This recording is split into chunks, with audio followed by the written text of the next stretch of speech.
बिस्मिल्लाहिर्रहमानिर्रहीम। अस्सलाम वालेकुम friends, welcome back to my YouTube channel meals with Javeria. आज मैं आप लोगों के लिए लेकर आई हूँ बच्चों और बड़ों सबकी फेवरेट मज़ेदार सी रेसिपी। जी हाँ, आज मैं आप लोगों के लिए बनाने जा रही हूँ मज़ेदार सी चॉक बार्स और मैं इसे बहुत ही आसान तरीके से बनाने वाली हूँ। तो वीडियो स्टार्ट करने से पहले जिन लोगों ने मेरे चैनल को सब्सक्राइब नहीं किया है वो प्लीज़ सब्सक्राइब कर दें, मेरी वीडियो को लाइक कर दें और शेयर कर दें और साथ बने बेल आइकन को भी लाजमी प्रेस कर दें ताकि मेरी हर नई आने वाली अपडेट आप सबसे पहले देख सकें। शुक्रिया। तो फ्रेंड्स, कुकिंग चॉकलेट मैंने ली है 150 ग्राम, दूध मैंने लिया है 350 ml और ये मैंने अलग से आधा कप दूध लिया है और 1 टेबलस्पून भर के कॉर्नफ्लोर। दूध को कॉर्नफ्लोर में मिक्स कर दूंगी और इसे गाढ़ा करने के लिए इस्तेमाल करूंगी। खुश्क दूध मैंने लिया है 2 टेबलस्पून और ये आइसक्रीम की स्टिक्स हैं। ये कुछ बादाम है, अगर आप चाहें तो यूज़ कर सकते हैं और चाहें तो स्किप कर दीजिए। वनीला एसेंस 1 टीस्पून और ये चीनी है 2 टेबलस्पून। तो चलिए अब हम इन चीज़ों को साइड पर कर लेते हैं और अपनी रेसिपी की तैयारी करते हैं।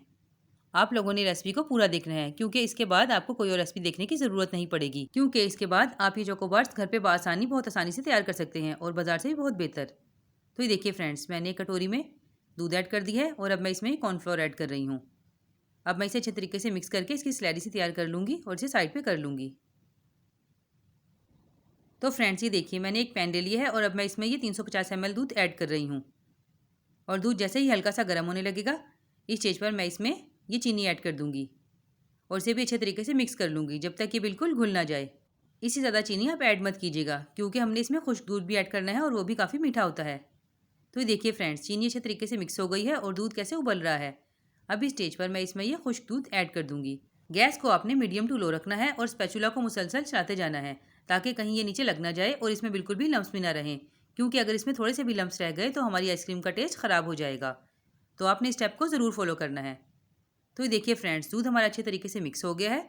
अब इस स्टेज पर हम इसमें ये अपनी तैयार की हुई स्लैरी ऐड कर देंगे जिसे हमने दूध और कॉर्नफ्लोर से तैयार किया था, ताकि हमारा ये मिक्सचर अच्छे तरीके से गाढ़ा हो जाए और ये आइसक्रीम की कंसिस्टेंसी में आ जाए। तो ये देखिए फ्रेंड्स, मैं इसे मुसलसल चला रही हूँ। जैसे ही थोड़ा सा गाढ़ा होने लगेगा मैं इसमें ये वनीला एसेंस भी ऐड कर दूंगी और साथ ही इसको भी अच्छे तरीके से मिक्स कर लूँगी और चम्मच को आपने मुसलसल चलाते जाना है। हमने इसको ऐसे ही तैयार करना है जैसा कि हम कस्टर्ड को तैयार करते हैं। और ये देखिए फ्रेंड्स, ये काफ़ी हद तक गाढ़ा हो गया है। हमें इसे ज़्यादा से गाढ़ा नहीं करना, वरना अगर ये ज़्यादा गाढ़ा हो गया तो फिर ये हम आइसक्रीम के मोल्ड्स में नहीं डाल पाएंगे और ये ख़राब हो जाएगा। अब मैं इसे गैस पर से हटा लूँगी और इसे इसी तरह मुसलसल चलाते हुए ठंडा कर लूँगी। तो ये देखिए फ्रेंड्स, तकरीबन 15 से 20 मिनट हो गए हैं और मैं इसे मुसलसल चला रही हूँ। ये देखिए किस कदर अच्छे तरीके से ठंडा हो गया है और आपने देखा इसमें किसी किस्म के लम्स नहीं है। अगर मैं इसे छोड़ देती तो इसके ऊपर हल्की सी मलाई की लेयर सी आ जाती और उसकी वजह से हमारा टेक्सचर ख़राब हो जाता। ये देखिए इसमें बिल्कुल भी लम्स नहीं है, हमें ये ऐसा ही चाहिए था। अब मैंने तमाम मिक्सचर को एक बॉल में ट्रांसफ़र कर लिया है। अब मैं एक आइसक्रीम का मोल्ड ले लूँगी। ये देखिए इस तरीके का, ये आपके पास जो भी घर में मौजूद हो। अब मैं इसमें ये आहिस्ता आहिस्ता अपना बनाया हुआ मिक्सचर ऐड कर दूंगी। आप चाहें तो इसे इस तरीके से जमा के भी इस्तेमाल कर सकते हैं। ये दूध वाली कुल्फ़ी भी बहुत मज़ेदार लगेगी। ये देखिए ये किस कदर परफेक्ट पोरिंग कंसिस्टेंसी में आया है। इतने दूध में तकरीबन 5 तैयार होंगी। अगर आपको इससे ज़्यादा चाहिए तो आप इसकी मिकदार को डबल कर लीजिए। तो ये देखिए फ्रेंड्स, मैंने इसे मोल्ड्स में डाल लिया है। अब मैं इस तरीके से कोई भी फॉइल पेपर लेकर इसे इस तरीके से रैप कर दूँगी और नाइफ़ की मदद से इसमें कट लगा लूँगी। अब मैं इसमें ये आइसक्रीम की स्टिक्स को लगा दूंगी और इसे 8 घंटे के लिए फ्रीज होने के लिए फ्रीजर में रख दूंगी। अगर आपके पास घर में मोल्ड मौजूद ना हो तो कोई बात नहीं, आप इसे किसी बर्तन में जमा लीजिए और इस तरीके से फॉइल से कवर करके ऊपर से ये आइसक्रीम की स्टिक लगा लीजिए। ये बहुत सस्ती आती हैं और बाजार से आसानी मिल जाती हैं। मिलते हैं 8 घंटे के बाद।